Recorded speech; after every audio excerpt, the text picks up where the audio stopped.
Алла амандығын беріп, күнде таңертең азанда 6-да ұйқыдан оянып, Аллаға құлшылығымызды жасап, намазымызды оқып, Алладан бүгінгі күнімізге сәттілік және береке тілеп, жұмысымызға кірісіп кеттік. Менің 2 балам да азанда таңертең оқитын болғандықтан 8-ге дейін мектепте болу керек. Сол үшін ертемен тұрып, таңғы ас дайындаймын. Бүгінгі таңғы асқа жұмсақ етіп вафли пісірдім.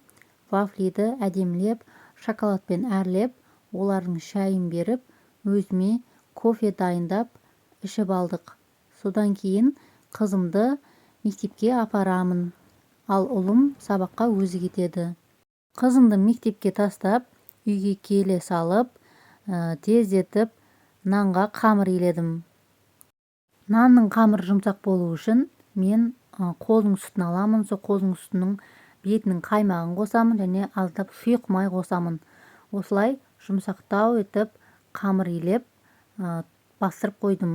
1 сағаттан соң қамырым ашып, оны пешке салуға дайындадым және тездетіп нанымды пісіріп алдым.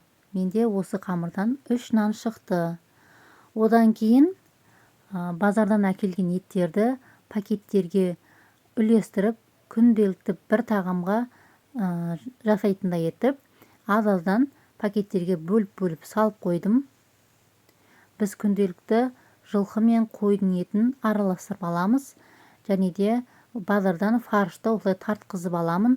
Қойдың етінен фаршты алып, оны жақсылап тұздап, бұларды да кішігірім пакеттерге 1-2 қолданатындай етіп салып қоямын.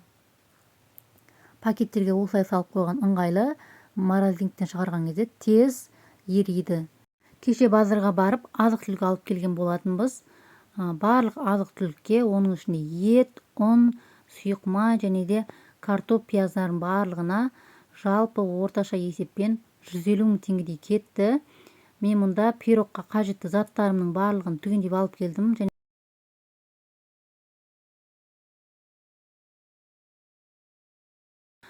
Торт пісіретін кремдерімді және 2 түрлі жаңғақ, балаларға шаймен ішкенге тәтті-пәттілердің барлығын ала келдік. Сіздер бір айда азық-түлікке неше теңге жұмсайсыздар? Астына комментарияға жаза кетіңіз. Енді түскі астың қамына кірісіп кеттім. Бұл жерде пияз бен сәбізді қуырып, үстіне картоп қойып, су құйып қойдым. Қазір түскі асқа голубцы жасайтын боламын. Ең алдымен салмасын дайындап аламыз. Фаршқа туралған пияз, жуылған күріш және тоз бұрыштарын сеуіп, араластырып қоямын. Осы кезде бұрыштарымды тазалап жуып, осының ішіне салмасын салып шығамыз. Қайнап тұрған сорпаның үстінен салып, жай басып қайнатамыз.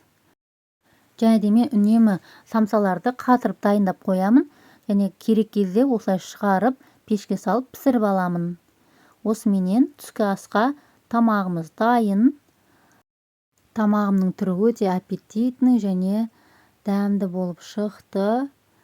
Тамақ пісем дегенше пештен самса да пісіп үлгерді. Самсам да өте дәмді, сочный болып шықты. Және де пісірген нанымды осылай турап дайындап қойдым. Ал бірге ас болсын.